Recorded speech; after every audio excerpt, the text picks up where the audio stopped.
Can you see the slides or? I can see them. Okay. I can. Separating the recordings.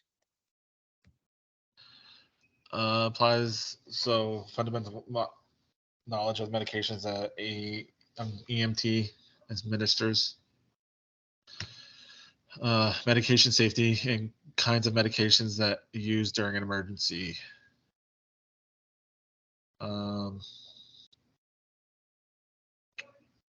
Self-administered patients that can administer their own, like PCAs or MDIs, inhalers.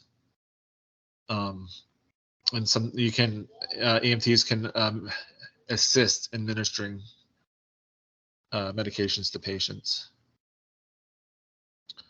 You're going to learn about the names, effects, actions, indications, and contraindications for the medications, and complications, routes of administration, and side effects, interactions, and dosages. So medications are an important intervention. That's what you, for like true emergencies, like there's meds that you can give that will can save a patient's life, and if you're holding them, could cause a lot of issues. And if inappropriately given to the patient, can wreak havoc as well. So the definition of pharmacology is the science of drugs or medications. A medication is a substance used to prevent, treat a disease and relieve pain. So pharmacokinetics or pharmacodynamics is the process in which the medication works on the body. And pharmacokinetics, I don't know if they're going to talk about, is the way the body processes the drugs. So these are terms that you kind of need to know. Well, so agonist is which causes stimulates the receptors, like epinephrine. We an agonist.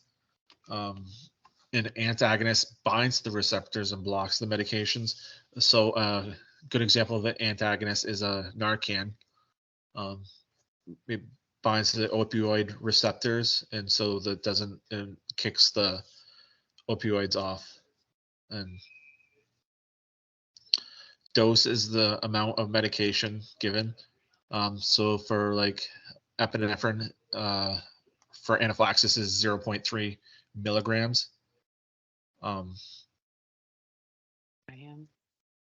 That's the dose that is going to be administered. The action is the therapeutic effect that the medication is expected to have on the body. Because sometimes it might not work or might have an unexpected effect. So again, the pharmacokinetics is the actions the body takes upon the medication or chemical. Medication or chemical. So like I look at this a lot actually when administering meds or talking about meds with providers. Like how long does it take the action to start working for a med? So if you're giving somebody, and I think we talked about it about aspirin, why we give it, like the difference between chewing aspirin and like giving a bare aspirin to swallow. Like the effects of aspirin is immediate if they chew it, but if you swallow like 325 of aspirin, it takes a long time to start to get digested and broken down and into the bloodstream. So duration, how long is that aspirin gonna last? Apparently it's a week for aspirin. And how is it going to be eliminated? Does it get sweated out? Does it pass through the kidneys? And then like its peak effect, like for epinephrine, how long will it take to peak to start working, and how long will it take to stop working again, get out of the system? Factors of affecting how medication works is the route of administration. So if we have to take meds orally, they take a while, like a good 45 minutes to an hour to start working. But like, excuse me, if we do an inhalation, it's going to start working immediately. Or if we absorb it through our oral mucosal membrane or the mouth. Um, Shock states, like what are, and if our kidney function or liver functions, and if there's other medications that our patients on. So indications of reason, like if somebody who's um, hypoxic would be an indication to give oxygen, or if they're breathing not right, or if there's a VQ mismatch, we're going to give oxygen. That's an indication for oxygen. A contraindication is like if somebody is allergic to something, like if somebody's allergic to shellfish, we're not going to be giving aspirin. Or if somebody's not allergic to iodine, we're not going to be giving aspirin. And sometimes we have to weigh the pros and the cons. Like if somebody just breaks out in a rash, if we give them aspirin, but they're having chest pain, is it going to do more harm than good if we to give the aspirin? So probably we're going to give it and then give them Benadryl after, like when they get to the ER. So an adverse effect is unintended effects like a medication has. Um, I can't think of a good. So like we An adverse not effect for one of the ones you can use, Morgan, is right, an adverse effect to aspirin is it can trigger an asthma attack. right, Addicts. And the other thing too is it can also cause Rye syndrome as well, which is why we don't call it baby aspirin anymore because it's called low dose.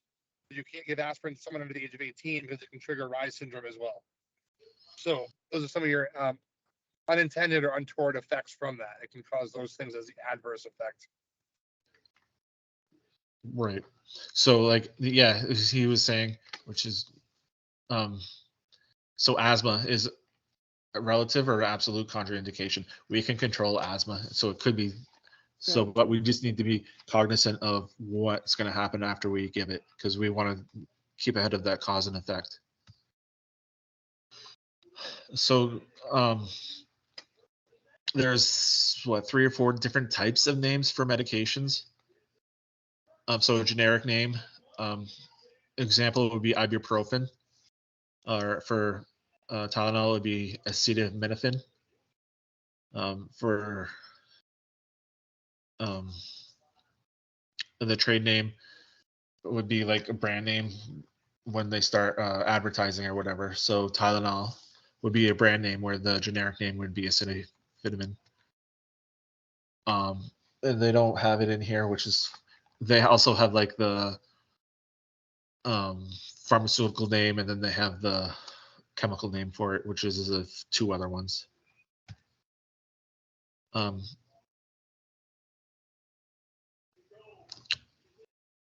so there's prescription medications, over-the-counter medications, recreational drugs, and when we ask patients for if they're on any medications, we need to make sure that we're getting if they're on herbs or any natural remedies or recreational drugs like marijuana or coke or whatever fun things they have.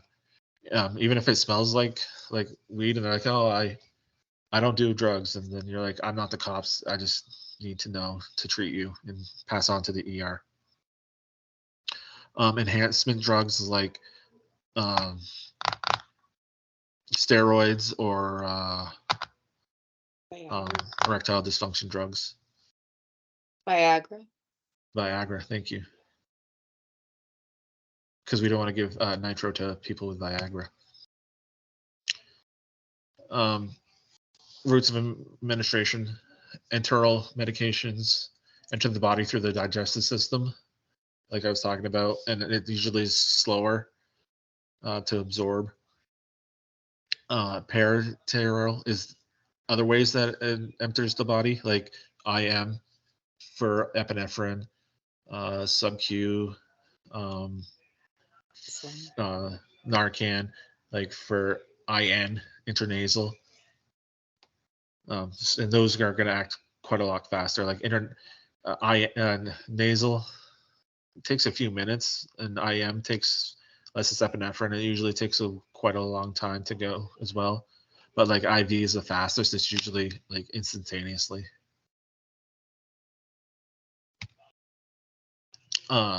Absorption is the process by which medications travel through the body tissue.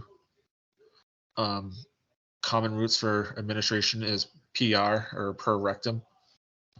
If you like get into when you doing meds, like you learn like PR means per rectum, PO is by mouth, IN is intranasal, IV is intranasal. I mean intravenous. And back in the day before they had IOs, they used to dump meds down to ET tube. So common routes are IV, intraosseous, because sometimes like it's easier to get IO than IV.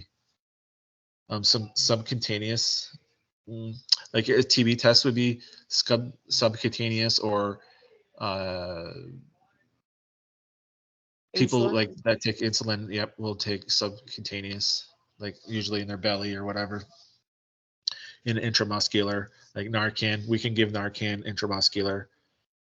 Like when you give epi for anaphylaxis, it's like in the thigh, like, and that's in an IM shot, like direct.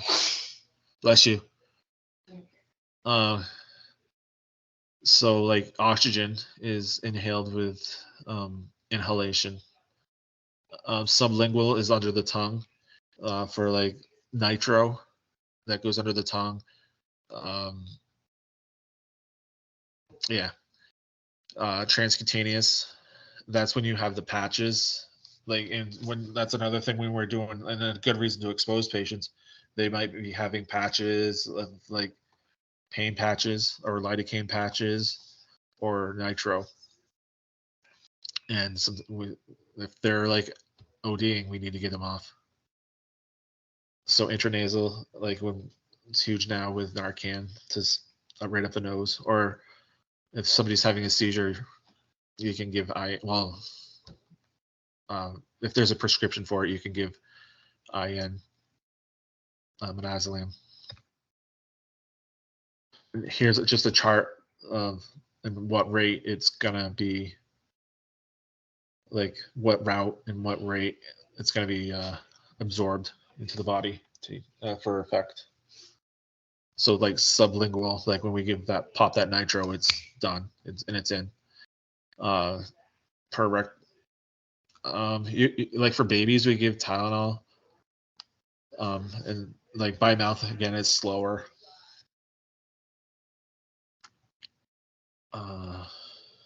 We used a lot of that like in hospice. Because at the end of life, the per rectum. Yeah, just can't swallow. Yeah.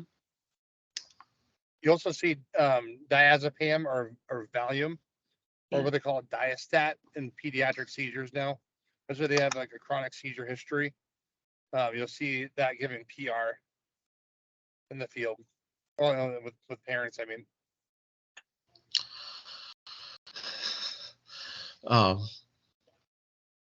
the form of medication used dictates the route of administration. The manufacturer chooses the form to ensure the proper route of administration, timing. The medication is released in the bloodstream and affects the target organs of the body. So like maybe sometimes you want it slower or faster. Like if we want to give epi, we want it to be immediate. But for like Tylenol, you want to probably prolong that a little bit. And like it has to go work through the digestive system and get broken down. Capsules or gelatin shells filled with powdered or liquid medication. Like if anybody's ever bitten one of those, they're disgusting. or the tablets are often like mixed together. Like Tylenol will come either way. Like, and they're compressed. Solutions as liquid, like cough syrup would be a solution. Oh no, excuse me, IV stuff. Like normal saline's a type of solution. A suspension, like when you're a kid and got the antibiotics and it smelled like bubble gums. That would be a suspension because it's meds mixed in with it, and you have to shake it up every time before you use it, or else it all settles at the bottom. You can assist patients with who have MDIs. In the beginning of COVID, we like instead of using an albuterol, that's what we went towards these as well. But like, it's an inhalant. It's kind of like a mist, and you squeeze it, and it goes in, and it's usually pretty instant. Yeah, and it's MDI stands for meter dose inhaler. So every time you pump it, like a certain amount of dose comes out. Other ways are lotions, creams, and ointments. Like I've heard of like morphine being like made up in an ointment or a cream. Calamine lotion, hydrocortisone cream is actually a medication. And Neosporin is like an ointment because it has like, I guess, antibiotic stuff mixed in with it. So that's just an example of topical medications. Transcutaneous medications. So what does trans mean? Through. Through. What does across. Yep, through across. What does cutaneous mean? Skin. Skin. Skin. Yep. So that's going to be like through the skin. That's when you're going to have patches on patients, like pain patches or lidocaine patches, or they do nitro paste would be on a patch. It is considered transdermal. And it is usually like pretty slow acting to go through. And it's really like if you drop a med, like if you give epinephrine, you're going to give 0.3 milligrams of epinephrine. And you know it's going to be instantly when you give it. But when you give transcutaneous meds, you don't know how fast it's getting absorbed through the skin or how much. So it's just kind of a downfall, but it's easy to, it's there and it's done. So PO meds. Oh, I guess it's gel. I guess these are considered semi-liquid. Has anybody ever seen glucose before in real life? It's kind of like frosting, almost about the same thing. And then the tablets. So I guess that would be considered a gel, like semi-liquid.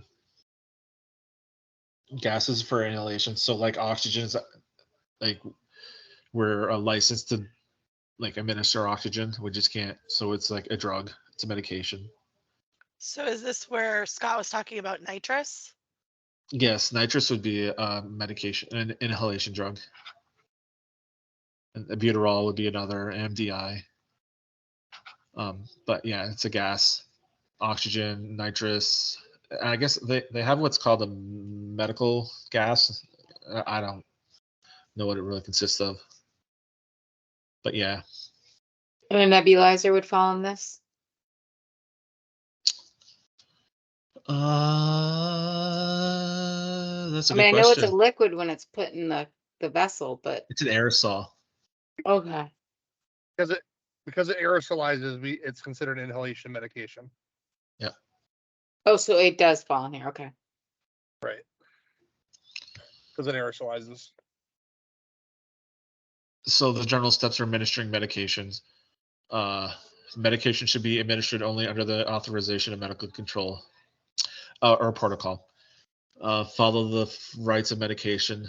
Does anybody where medication errors almost always result from failure to follow these rights, which is kind of true. Does anybody know the rights? Did anybody read? let's see. Tina, name me one of the rights for medication administration. Right patient. Right patient. Jen, do you know another one? Right dosage. Right dosage. Fred?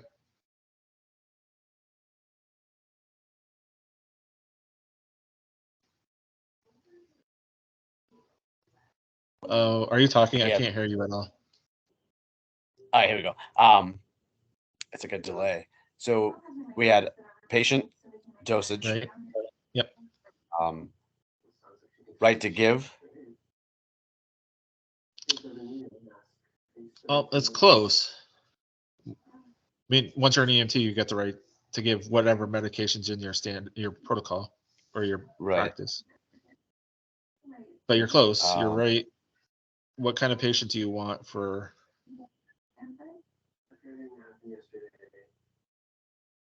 So what type of patient do I want? What?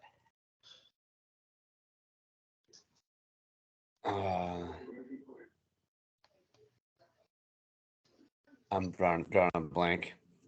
Jason, you got one? How many rights are there? Depends on the textbooks. There's a lot. On the what? All right, so Textbook. there's more than okay. I was going to say right to refuse.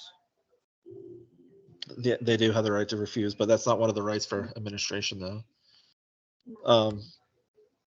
Right patient. Is that the one you're looking for, Fred? Well, I think didn't Tina say that? Yeah. Oh, did you? Sorry. Right patient, right dosage, right time. Right route. Right route, right education, right to refuse. Oh, it was right Right to refuse is Yeah. on there. That's Yeah. a new one for me then. Told you the textbook. And right documentation. Needs Right to be the right documentation. medication. Yeah, right medication, right patient. They do have the You right to need to refuse. document. Even if it's an error, you document it. We might go over this further on in this topic. So, for instance, aspirin. Yep. We can give it for heart problem issue. Yep. Right. Yep. But if they have a headache, No, we cannot give it it's not to give indicated. them aspirin. That's another right. The right. It's Okay. well, it would be the right patient because they would need to like the indication. Like Right. a headache is not an indication for aspirin. Tylenol is an indication for aspirin. Ibuprofen is but aspirin is not. Right. Right. Okay. Yeah, they do have the right to refuse, but like right time, make sure like it's in the right interval because like epi is like one every 5 minutes, but also like the right if it's in date or not. Document. Right day. Yep. Right, like document why you gave it, what effect it had on the patient, and any adverse effects and times. And this is so right. I've like had medication errors in my career. Like I'm sure everybody will or has, and it was failure to follow the rights for me. Oh, they're there. Right patient, right medication, and indication. Yeah. When we're all done, I want to ask the education one. What's right education mean? I don't like simple. Like what does it mean? So, Right medic. I guess just like what the patient can expect. So I'm giving you, if I'm giving somebody with chest pain aspirin, I'm going to tell them, this is for chest pain. It helps, Actually, it details it down here. right? It helps like make the platelets less sticky, so they're not going to cause any more buildup. But you might have nausea, you might have bleeding issues, stuff like that. So, I mean, it says here basically that you're notifying the patient of the medication, the outcome, the risk, the sensitivity, the Are you allergy, giving etc. them the Because you have to make sure they're informed of, so they can make decisions. We need to know what we're given. Right. Right, So which would like ultimately lead into the next one, which is right to refuse, because you've said this could happen, and they're like, yeah, no, that's not happening. I don't want it. Yep. and they want the right response. So if you assist the patient with nitro, you want the response to their blood pressure to go down, and then you want to reevaluate that. And then you want to document like the cause and effect. I'm huge about documenting meds and cause and effect. Like I gave a med because they were having chest pain and their blood pressure decreased, but their pain went away.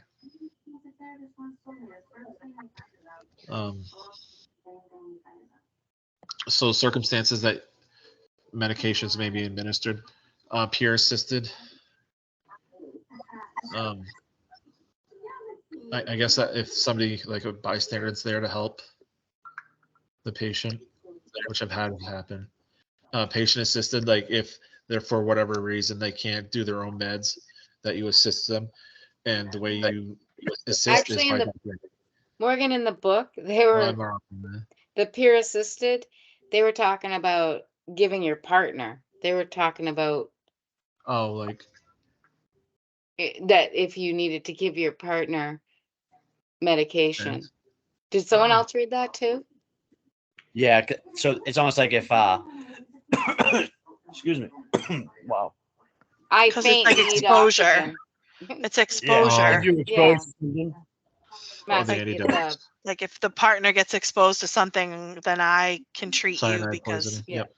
yeah, Okay, or that makes sense. fentanyl or whatever. Yeah, no, yep.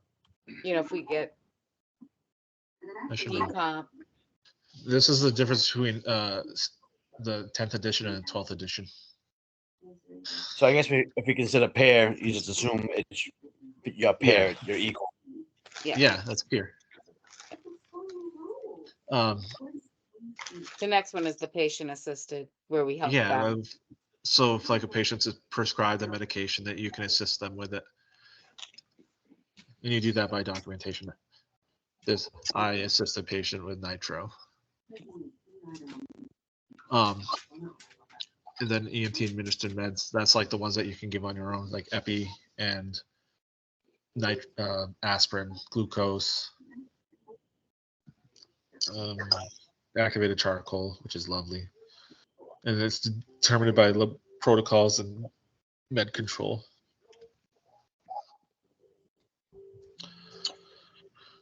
So oral medications, instruct the patient to chew or swallow the medications. Like if it's like low dose aspirin, we want them to chew. We don't want them to swallow. But like Tylenol, ibuprofen, we definitely don't want them to chew that up. And make sure that they do it, because sometimes they do swallow it. Oral glucose, that's what like if they have low blood sugar, you have to make sure like it brings their sugar back up. It's usually really kind of slow acting, but it works. Like if they can protect their own airway, that's what, like, then you can give it. If they're unconscious, like that goes into whole protecting their airway and aspiration. You don't want that stuff to go down where it's not supposed to.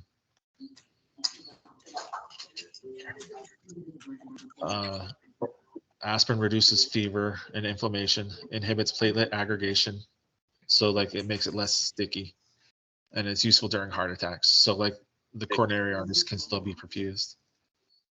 The contraindications are hypersensitivity, so anaphylaxis, or like somebody's allergic to iodine or shellfish.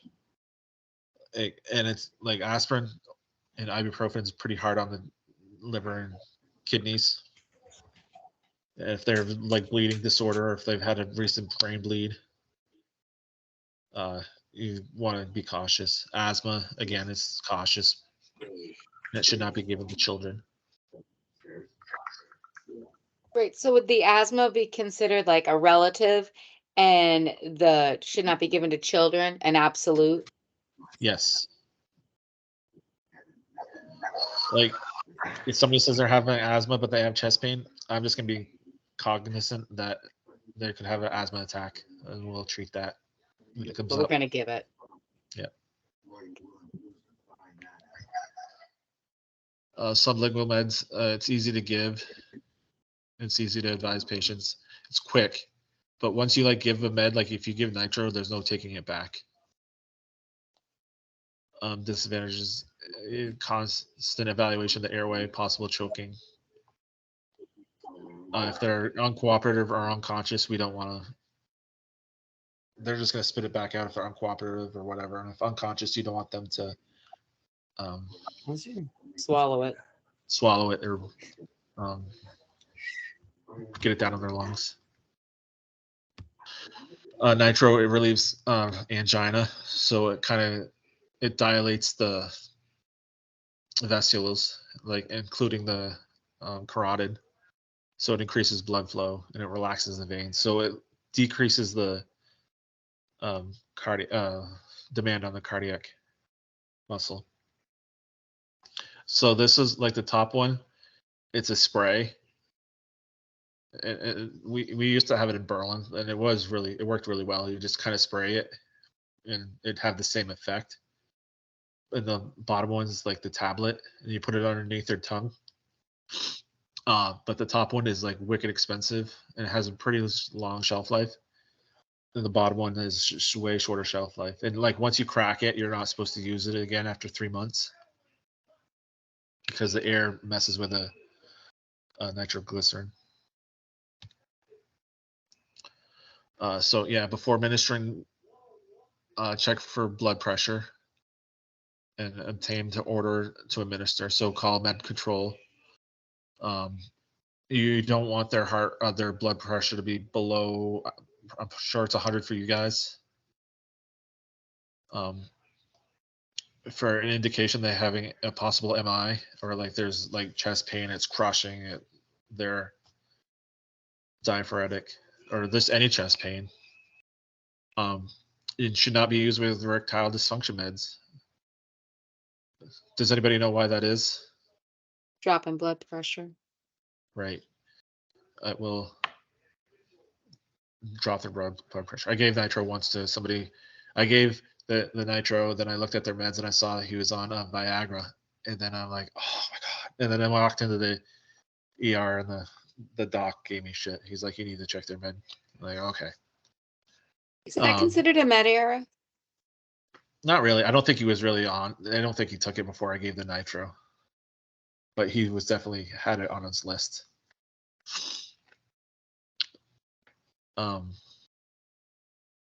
I wouldn't consider that a med error because it was indicated. I just didn't realize he was on that. Like if he had taken it and something happened, that would be a med error. So is that an absolute or a relative? Probably would be absolute. Okay. Again, once you give it, you can't take it back. And like I think the half-life for PO or sublingual is like 45 minutes to an hour. So, it may cause like a side effect is a headache or a dry mouth because like we're dropping their blood pressure, so it could give them a headache. Administered by a tablet under the tongue. Though there's usually a tingling or burning. I ask sometimes because make sure it's working. And another thing, like if you're giving somebody else's meds, make sure they're in date because a lot of times they run around with that little chain with nitro in it, and you don't know how old it is or if it's any good or not. And again, a meter dose spray underneath the tongue. Wait 5 minutes before repeating the dose. Monitor vitals. Like wear gloves. Oh my God, wear gloves with that stuff. Yeah. You don't want that on your skin because it'll drop your blood pressure. And then we'll have 2 patients. And know your local protocols. Why do we need to wait 5 minutes? Well, how come we can't get it and then like be like, oh, here, it's not working. Let's try it again. That must be the peak. Right. It takes about 5 minutes to work, get in your system. Intramuscular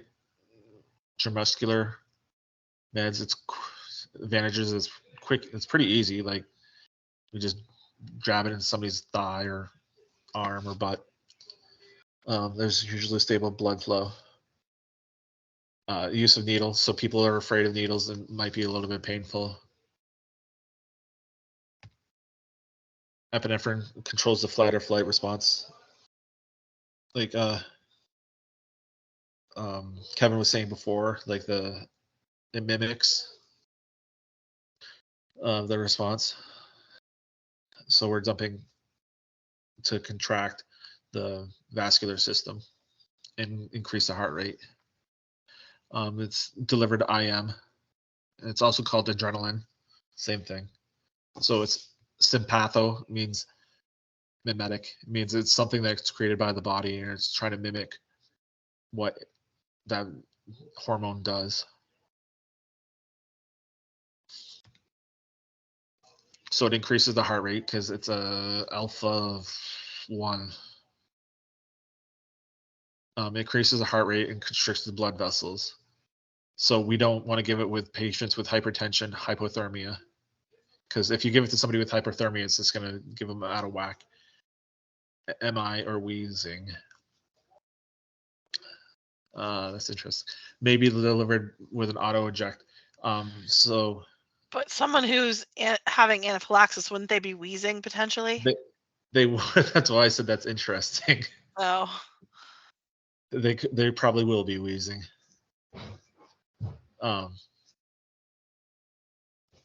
Yeah. There could be wheezing, so just make sure like you just cognizant of it. Usually it's stridor as well because it's that upper airway. So yeah, we used to in EMS. There used to be auto injectors where you just drove it in their thigh and a needle would just pop out and administer the meds. And you'd have to hold it there for 10 seconds. But now, like those are like wicked expensive, like $400 or $500 a pop. Mm-hmm. And so we have like little vials now that we've dropped on our own, and it's called ready eject, check inject. So you drop the med, and then like check with your partner and check again, and then administer it. But it's still IM. Can an EMT Naloxone. do that? Yes. Yes. In New Hampshire, I'm not sure about Vermont. I mean, excuse me, Maine. Naloxone is also you can give IM, and it's not really given a lot in IM. I've seen it, but a lot because mostly a lot of lay people and police officers will give it more than, but EMTs and up can give IM shots of Narcan, and I think it's probably more effective. Like if you give it IM, it kind of just who knows. Morgan. Yeah. Do we? I mean, anybody can give naloxone now. You can go to the store. Pretty much. Yep. So, but as an EMT, do we need to ask med control and get permission to give it? Just follow your protocol. I know in New Hampshire you do not. Like you just look for the indication. Yeah, and oxygen Maine is standing order. What's that? Maine is standing order as well. Okay, there you go. So you can just give it.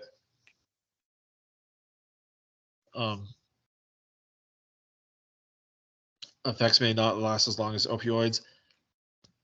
I talked to our doc about that once, and he said like anything like opioid that's giving IV, like the heroin or whatever, it doesn't last as long as the Narcan does. But like if they've eaten like a patch, which I've seen, it's in their system for a long time. And like once you give Narcan, it will start doing withdrawal symptoms, and they kind of are cranky sometimes after. Like you ruin their high or whatever goes through their minds, but they can get pissed. So like it's good to have police around or just be cognizant. So this is IN naloxone. You like put the little what is that intranasal? What is that mist? What is that thing called, Kevin? Oh, you're driving. I just got back home. I'm taking a quiz right now too at the same time. Oh, sorry. I'm mad. So it's the nasal atomizer. Yep, there you go. Thank you. Nasal atomizer. So again, it atomizes it. It like takes a liquid and this kind of makes it into a mist, and it goes up your nose. And it's pretty. It takes a few minutes to start working. Yeah, it works through the mucosa of the nose. Yep. Yep. But you don't want to put more than 1 ml per nasal cavity, per nostril. Right. So do 1 ml, then 1 ml on each side. I just gave this the other day, but not naloxone. I gave fentanyl, intranasal. We have 100 Yeah, micrograms. Intranasal for a trauma patient. But I couldn't get a line on right off the back because of the protective suit that he was wearing. So again, you can do a lot of medication intranasal that you can do IV versus intramuscular that are out there. But for you guys, in this case here, naloxone, yeah, through the MAD, so MAD.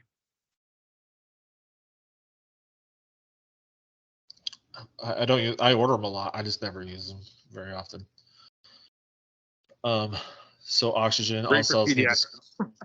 Yes. Oh my God. Yeah, like he was saying, the fentanyl. And Versed, you can give it as well, right? Yep. Not that it's above. Sorry, I shouldn't. Oxygen. We just hammered on oxygen, why it's important. Like cells start to die without it. Two ways, general ways that we can give it is non-rebreathing mask. So that mask we looked at on Sunday in a nasal cannula where the prongs go up the nose. There are other masks out there, like a simple face mask, a Venturi mask, tracheostomy. But generally, we usually just go to non-rebreather or the nasal cannula. That's the two basics. Who remembers the dosage rate for oxygen on a non-rebreather mask? Anybody? No 10 more to than 15 liters, 15. What's the lower number? 10, 10 to 15, right? What's the nasal cannula? 1 to 6. 2 1 to 6. 2 to 6. 2 to I've 6. seen it like 1 to 2, but it's usually 2 to 6. Good. Just make sure you guys also know the percentage of oxygen also being delivered through those devices. Oh Not my just God, one. I didn't know that. Yeah, so it's 6% per liter. I don't know if that's in the book. So like if you're giving 2 liters nasal cannula, and it's 21% of in room air, so you're upping it by 12, so you're giving 33 liters per minute. Right. So roughly 24 to 44% oxygen nasal cannula, 90% roughly with a non-rebreather, 100% with a BVM. Quick numbers. Yeah. Okay, that's easier too. Yep. So the MDI and nebulizers. So this is where albuterol comes in. So you like spray it in the little chamber right here, and then you turn it on the little air pump, and then it compresses it, and then turns it into aerosol, and they breathe it in, and it works pretty quick. It is kind of portable, but you have to have electricity to work with it. So when you do it, kind of relaxes the bronchioles, and so more air can penetrate. So this is MDI. So that is a spacer. Both my kids have one of these. So you kind of squirt it into the chamber. Can you see my mouth? Mouse. It's getting late. And you squirt it, and then they can actually breathe it. It just kind of stays within there, and they breathe it in a few times, and then you squirt it again, and then away we go. I did not have one of those as a kid, but both my kids do.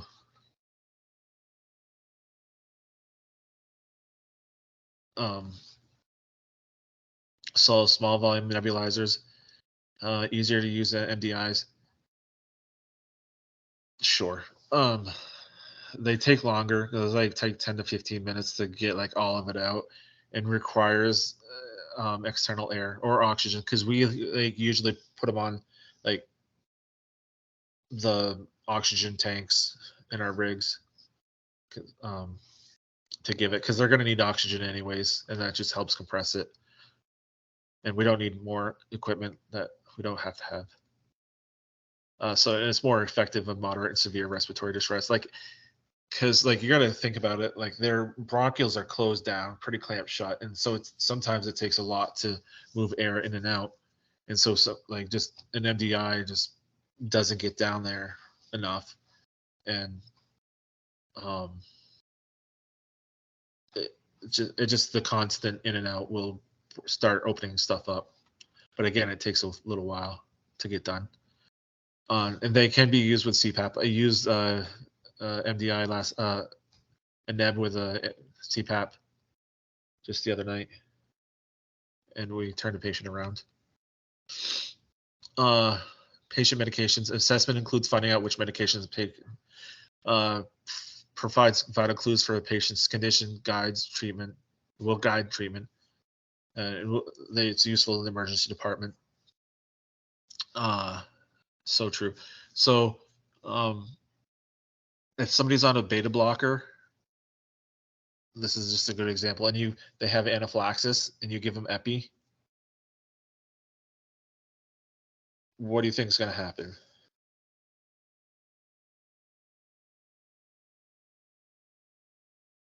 Because the beta blocker is like slowing stuff down, and Right, so they're gonna you're kind good. of, So it's not going to be as effective. So it's like something good to know, like if you're giving the epi, and it did happen to one of my partners.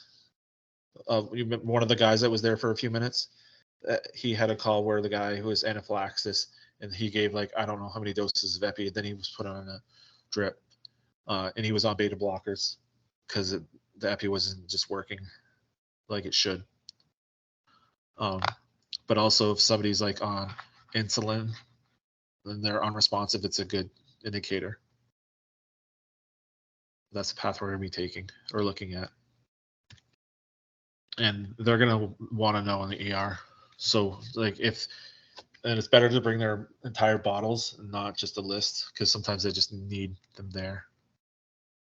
Medications are not often taken as prescribed. So sometimes like antibiotics is a good one. Like you'll start going on antibiotics and then you start feeling better. I'm like, I don't need to take these anymore.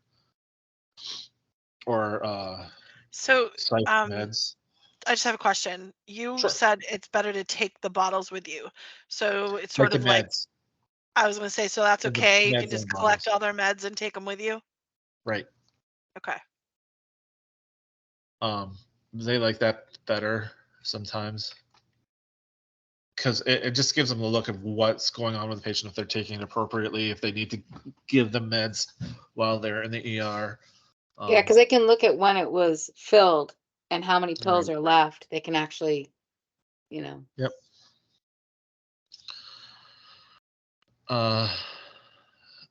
So yeah, do not underestimate the importance of obtaining a thorough medication history. It's very true. You can learn a lot, especially if there's like a mound of meds. It's like, which ones are you on? Like, oh, the ones in the cupboard weren't even there. Yeah, but you'll learn like if they're on cardiac meds or blood pressure meds or insulin, or there's all sorts of things. Medication errors, inappropriate use of medication that lead to patient harm. So like giving a wrong med for a wrong patient. It didn't, but it could lead for harm. Like if you're giving aspirin and somebody doesn't, if there is sensitive to it, be possible to minimize the error.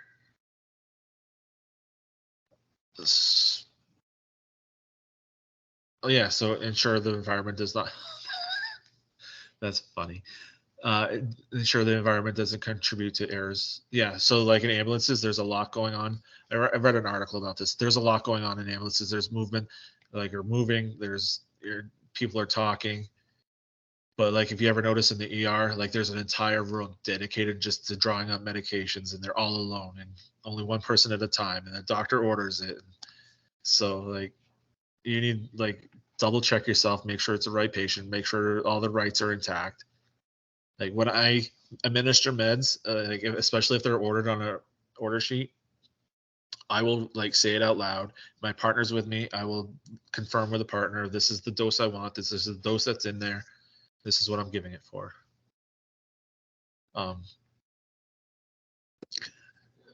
Because we're not in a great, what we do is not good for like contributing to errors. Like what we do, like we have 20 minutes to make a diagnosis, treat, and get out of there, or less. If a medication error does occur, provide appropriate patient care, notify your medical control, notify your superiors, document thoroughly, document. And honestly, if you mess up, everybody messes up, just be honest about it. Because it could be a process issue. It might not just, or you need to be retrained. Talk to your partner, supervisor, medical director. Don't talk to your partner. Talk to your partner, but you need to talk to your supervisor and medical director.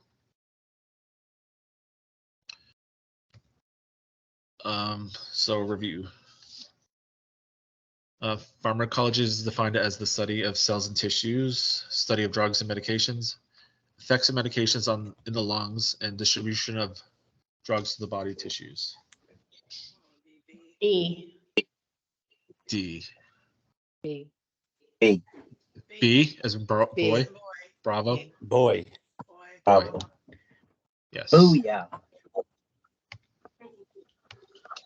Which of the following statements regarding medication is false? Medications are known by different names. They are. Some medications affect more than one body system. They all usually do. Over-the-counter drugs may be prescribed by a physician. EMT should ask about False. herbal remedies. What? C. C. B. C. C. Yes, you're right. C.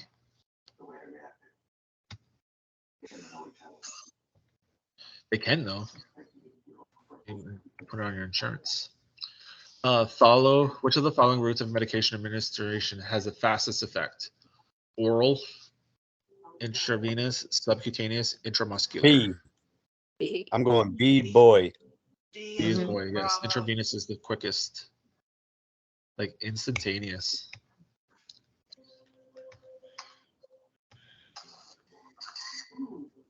When administered to a patient, a metered dose inhaler will deliver the same dose each time it is administered, be ineffective when given to patients with asthma, deliver to a different dose each time it's administered,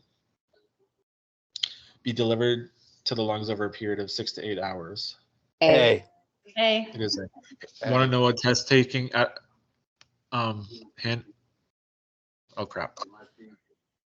So, where'd that go? So if there's like questions that kind of contradict each other, like A and C, it's usually gonna be one of those. So you're getting 50-50 shot for just test taking, like Gotcha. FYI.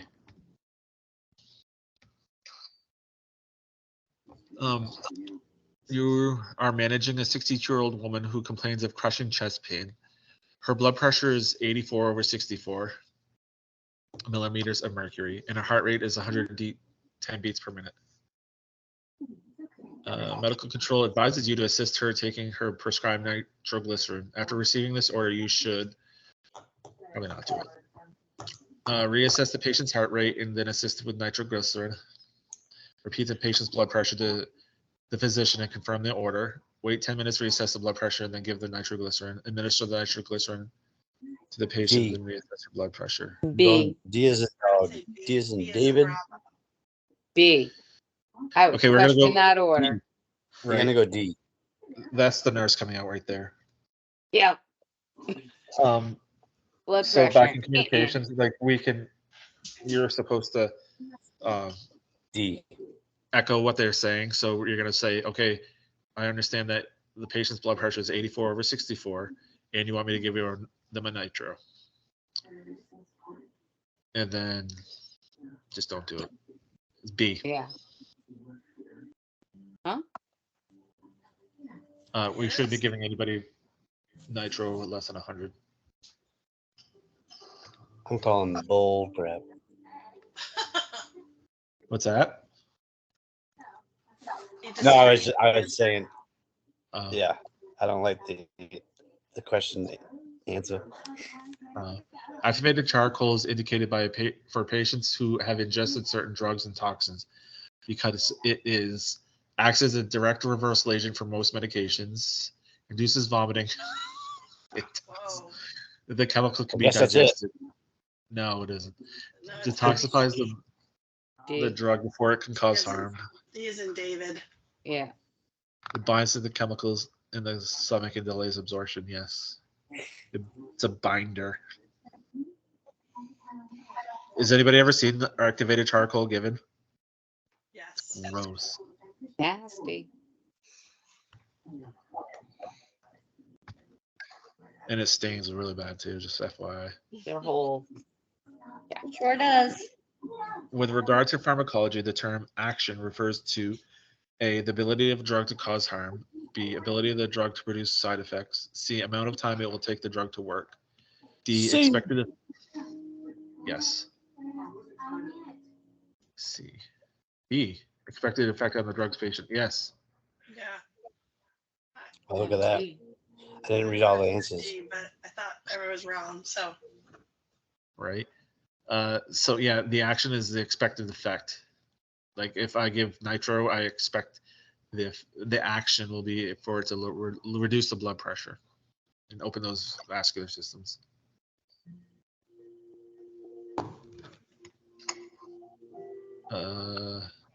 C is the onset of action, like how long it takes for it to work. Goddamn, had the word action in it. I know. Which of the following patients is the best candidate for oral glucose?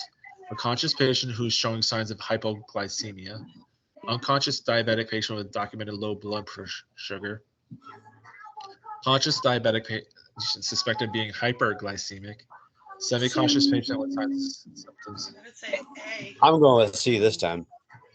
A. Hyper's high. Hyper means high, Right. right? So you Above we average. want to give them glucose because This they're is a low. conscious diabetic patient. We don't know that A is diabetic. So we know the conscious diabetic patient is suspected of having a high. Right? Right. But that would be the best reason. Okay, now you're reading into the question. No. No, not you, Best Jen. candidate for glucose would be A. Yeah. So they're kind of like asking you if you know what the indications for glucose is. That's what they're really asking you. So can we give patients that are unconscious No. glucose? No. Those two Can are we gone. give- Well, that one's gone. Can we give a conscious patient glucose? Yes. Can we give a patient that's hyperglycemic? No. No, because No. Because they already have high blood sugar. Right. So we don't want to Yep. give them that. Can we give a semi-conscious patient with signs and symptoms of low blood sugar? No, because they're still going to aspirate or possibly aspirate. Right. So they're showing signs of hypoglycemia. And if they're really not truly hypoglycemic, then it's not going to hurt them that much, but it might help them. So it's A. That's what they're asking. They're not. I know it's a kind of a bad question, the way it's worded, but they're asking for if you can they're wanting to know if you can show the indications for glucose. Oh, I'm not working anymore. A. But they said suspected or documented hypoglycemia. I mean, if you give a history or look at their meds and they're on insulin, and they're kind of acting groggy, then yeah, give it. Epinephrine is given to patients with anaphylactic shock because of its bronchodilation and vasodilation. Bronchodilation and vasoconstriction. Vasodilation and bronchoconstriction. Bronchoconstriction and vasoconstriction.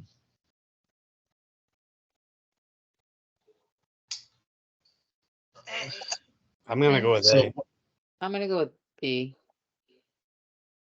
okay. It's So either A or D. what happens with the anaphylaxis? what's happening in the body. Airway's constricting. Everything gets constricted. What So you about need to the- open those. What about the vascular system? Does it get dilated or constricted? It's Constricting. dilated. Oh, no, yeah. Yeah. So the vascular system gets dilated, it gets bigger. Yeah, Yeah. so we you want wanna- that to be constricted because you want the blood pressure. Right. Right, so we want to open it up the bronchioles, and we And- want the, The vascular because system. we're in a distributive shock, so we want to constrict them. Yeah. And there will be wheezing.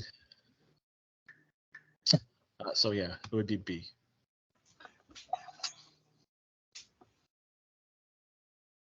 So the